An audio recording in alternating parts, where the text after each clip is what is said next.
Alright, hey, what's up, guys? C-Stacks here again, and today we're doing another Quarantine Cup recap. We're looking at rounds 3 and 4, which is, of course, the for Fox's sake format. Quick recap of rounds 1 and 2. We had several undefeated players. Let's see, Justin McDowell was 2-0. Let's see, who else was 2-0, just to recap where we are heading into round 3 here. Kel was 2-0.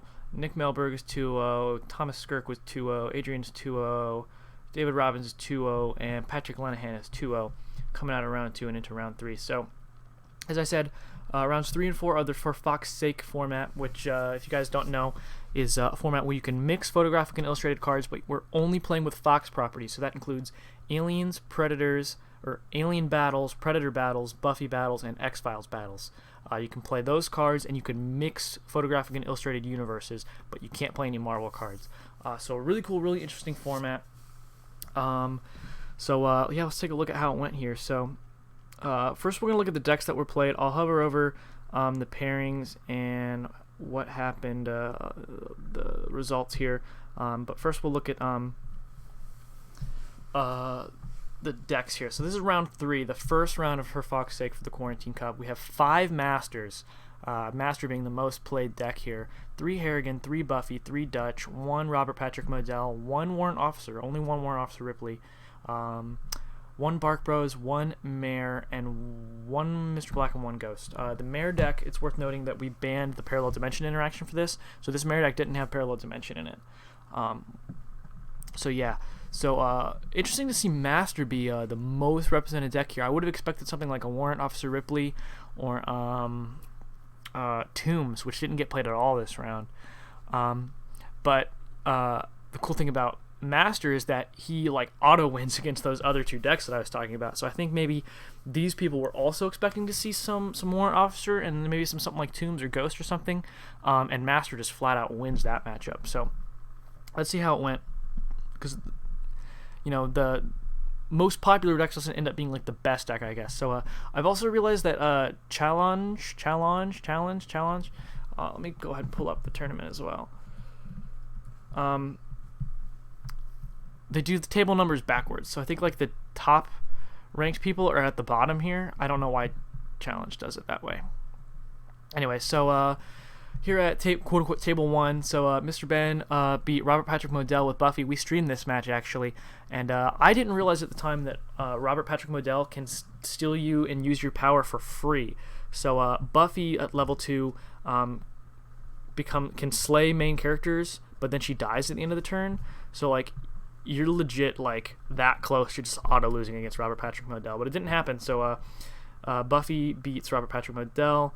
James Monroe used Master to beat Dutch. John Viola used Master to beat Warrant Officer. That's a good matchup for him. And then here at table 4, we see Andy Hewitt use Master to beat Harrigan. So we've seen 3 Master decks through here, and all 3 have won. So it's looking good for the Master so far. Definitely seemed to be a good call. Here, Nicholas Hansa used Dutch to beat Ghost. Bert used his Master to beat Ryan Roper's Master. So that's all 5 Master decks, and 4 of them won. And you could argue that the only reason not all 5 won is because 2 of them got paired together. So Master making a really strong showing in the first round of For Fox only here. Yeah, Master seems to be the guy. At table 7 here, we have a Buffy mirror match with Robbie and Scott. Robbie taking the win there. We'll be featuring Robbie's deck in a few days here. Table 8, Nick Melberg taking Harrigan to a 3-0. He's a 3-0 now. Harrigan over Mr. Black there. Dethroning Kel there. Kel was also undefeated up to this point. He's 2-1 now. Here we have another 2 2-0s. These next 2 tables are both 2-0s playing. Thomas Skirk using Mare to beat Dutch against David Robbins. And the last table here, which is technically the first table, is Patrick Lenahan using Bark Bros to beat Harrigan. So 3-0 here. So now we've got, what are our 3-0s now? We have Nick is 3-0, Thomas is 3-0, Patrick is 3-0.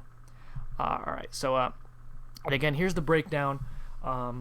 Master, definitely the most popular deck. Harrigan, Buffy, and Dutch tied for second. And we're going to see an interesting thing happen here when we go into round 4. So let's go ahead and look at the decks from round 4. Yeah, there we go. Here's the round 4 decks. So we have 3 Master, 2 Bark Bros, 2 Robert Patrick Modell, 2 Mr. Black, 2 Buffy, and then the rest are all 1 Falconer, 1 Jungle Hunter, 1 Dutch, 1 Ghost, 1 Spike, 1 Harrigan, 1 Dark Willow, 1 Scully, and 1 Newborn. That's my boy. So we saw an interesting thing happen here where the format got more diverse the second time around when people had knowledge of what everybody was playing.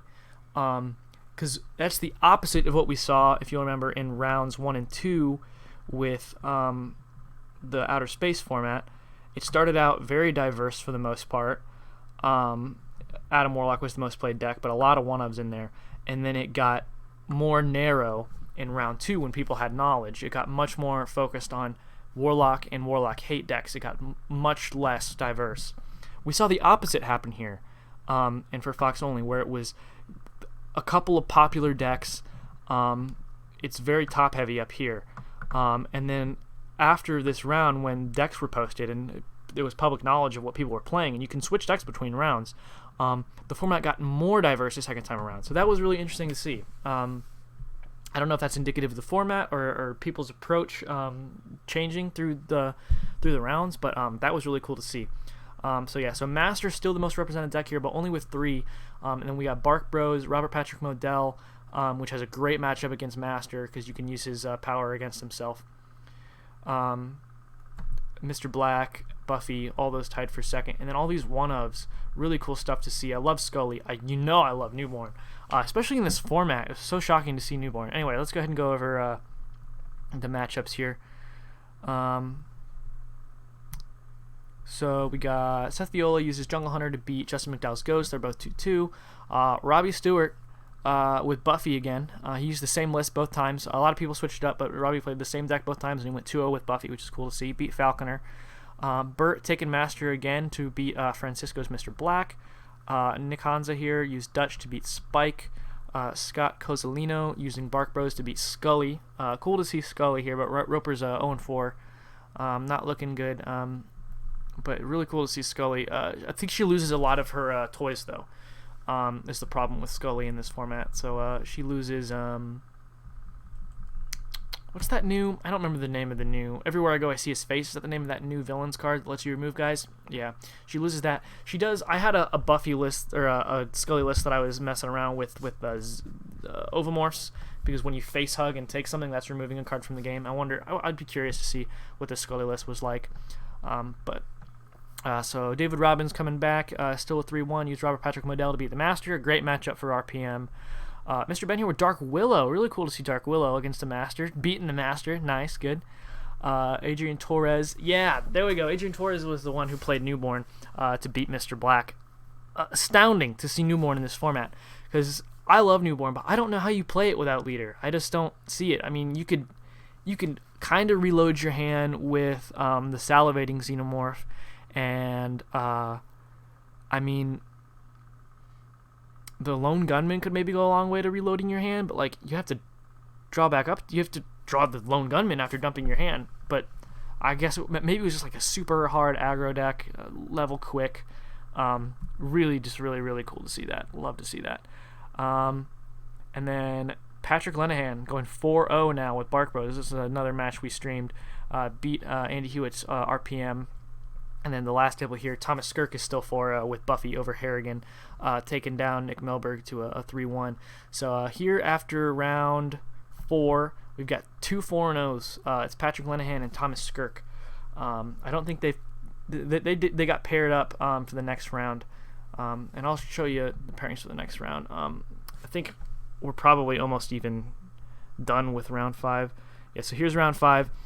Thomas Skirk and Patrick Lenahan are your 2 undefeateds right now, so they haven't played yet. We do have some results in here, but we'll go over this obviously more here in a little bit when the round is done. Still waiting on 4 games to come in, including the undefeated people, and we're going to be streaming this match. Actually, by the time this video is uploaded, this match might have already been streamed. But yeah, so got a couple undefeated. Congrats to them. Yeah, I think this format was a pretty successful experiment. I think people really liked it. A lot of diversity in main characters, especially the second round. I I imagine a lot of the decks were playing the Lone Gunman package, and I feel like a lot of games were probably decided just based on who high rolled more Lone Gunman. But main character wise, we saw a lot of diversity, and I think a lot of people had more fun mixing universes than they thought they would. So I would like to do maybe more formats that involve mixing universes. I don't know what way you do that, but I'll look more into it for future C-Stacks Cups. But anyway, so that's our round 3 and 4 recap. We're moving into Ladies' Night now. That's ongoing right now. Round 5 is Ladies' Night. Round 6 is Ladies' Night. So we're in the middle of round 5 right now. So keep your eyes peeled on the official Upperdeck Twitch page, which I will link down below, where you can check out our live streams for the Quarantine Cup. Really cool of them to be doing that. We got Fantastic Four spoilers going on right now. All kinds of cool stuff in the world of Versus. Even though we're all stuck at home, doesn't mean we can't have a good time with Versus and whatnot. So anyway, thanks for checking this out, guys, and we'll see you guys next time. Peace.